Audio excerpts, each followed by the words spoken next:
The howls and the groans of the people pounding on the doors assaulted her from all sides as she stared at the twitching, shallow-skinned man lying on the floor a few feet away. Shit. Fucking shit, fuck. She panted, running a hand through her hair, shaking her head as she turned in a slow circle. What the hell was happening? Her head snapped up as one of the reinforced windows cracked in a door on her left. The door was splintering on her right under the sustained onslaught of the men and women banging away on it from the other side like deranged primates. She reeled, then turned and started running down the hallway away from the noise. She skidded to a halt, where she came to an intersection in the hallway. Panting, she staggered and put a hand against the wall to steady herself as she tried to catch her breath again. A tremendous crash echoed down the hall from the direction she had just come, and she was aware of something or several somethings moving in the gloom. Oh shit, oh shit, oh shit. She gasped, pushing away from the wall, pressing the palm of her hand against her sternum, as if trying to still the thundering in her chest. Low, hungry, almost animalistic growls echoed down the hall. She licked her lips and looked over her shoulder. A few people slouched into view at the edge of the emergency lighting, 3 lights down from her. Fuck, she whispered, then strained her eyes to decide which hall to take. She stood there, paralyzed with indecision for a moment, looking to the right and the left for any sign of movement.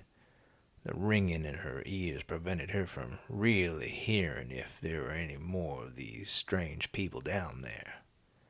A glance over her shoulder informed her that the people had just busted down the door were still coming. The woman bit her lower lip, then started quickly down the left-hand hallway. And after a few dozen yards, she spotted what looked like an open door to the right-hand side of the hallway. She glanced over her shoulder, unsure if people had seen her, then put a shoulder against the wall and peeked into the room. The woman scowled at the strange white plastic machines against the walls inside. Her lips peeled back from her teeth in a grimace of disgust and revulsion at the puddle of what looked like dry blood on the floor. What the fuck? She whispered, unintentionally taking a step away from the door. She moved quickly past the open door, her teeth clenched so hard that a dull ache was forming at the jaw muscles. She paused at the next patch of light thrown off by the emergency lighting above her head, and looked back, hoping that she had somehow managed to lose her pursuers. The woman leaned against the wall as she attempted to catch her breath, then wiped the sweat running down her brow with her forearm. She rolled her eyes when she realized that a thin black man was shuffling towards her, his shoulders slumped and arms swaying side to side each shambling step. Her shoulders sagged and a low moan escaped her lips when she spotted a half-dozen more or so other forms hissing and snarling behind him. The most beautiful thing she'd ever seen appeared down the hall as she came around a corner of an L-shaped hallway. The words "exit" in the dimly lit red letters hung in the dark little ways down the hall. She ran towards the sign, the soles of her boots smacking on the tile, then skidded to a halt and nearly fell on her ass when she passed a gray metal door. Relief flooded her systems as she pulled open the door and ducked inside, only to find herself standing in darkness so deep she couldn't see her hand in front of her face.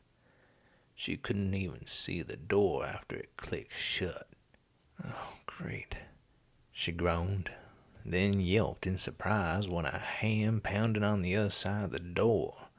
The woman stumbled, the small of her back finding the rail, then a brief moment of vertigo as she scrambled to keep from falling into the inky blackness behind her. Fuck, fuck, fuck. She sighed heavily once she had hold of the railing, taking in big gulps of air between losing short bursts of obscenities under her breath. She stood there, gulping air for a moment, and staring at the door. More hands pounded on the sturdy metal, the noise echoing down the pitch-black stairway. An idea struck her out of the blue, making her shove her way away from the railing, her hands snaking around her pants, digging around in various pockets, hoping to find something. She discovered something made of fabric and plastic in the left hip pocket, a thin rectangular in her left thigh pocket, and something vaguely cylindrical along with a thicker rectangle. Her eyes went wide in the dark when she found a smaller plastic rectangle with rounded sides and a box of some sort of in her right thigh pocket. Her shoulders sagged slightly. A relieved grin spread across her features when her thumb flicked the cigarette lighter's wheel, and after a few tries, a pink nail-sized flame sprang to life. The pitiful small yellow light did what it could against the pitch blackness around her. She held the lighter out in front of her and carefully stepped towards the stairs a few feet away. About halfway down the first flight of stairs, she hissed and let go of the lighter when it started getting really hot against the pad of her thumb. The woman switched the lighter to her other hand and blew on her thumb, and then reignited the bick and carried down the stairs. She paused to switch hands every so often, though she was reasonably certain that there were sizable blisters on her thumbs. Disaster struck about halfway past the next door down from where she entered the stairway. She went to switch hands again, and as the lighter started to sear the pad of her thumb, disaster struck. The lighter slipped from her grasp, and she thought it landed on the riser next to her left foot.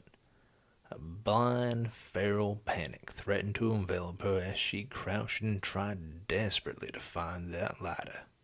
Oh, God damn it, she hissed when the other side of her finger hit something and sent it skittering towards the edge of the stair. Her heart lurched in her throat when she lunged after it and almost lost her balance, only stopping herself from taking a nasty fall by somehow catching the railing in the dark.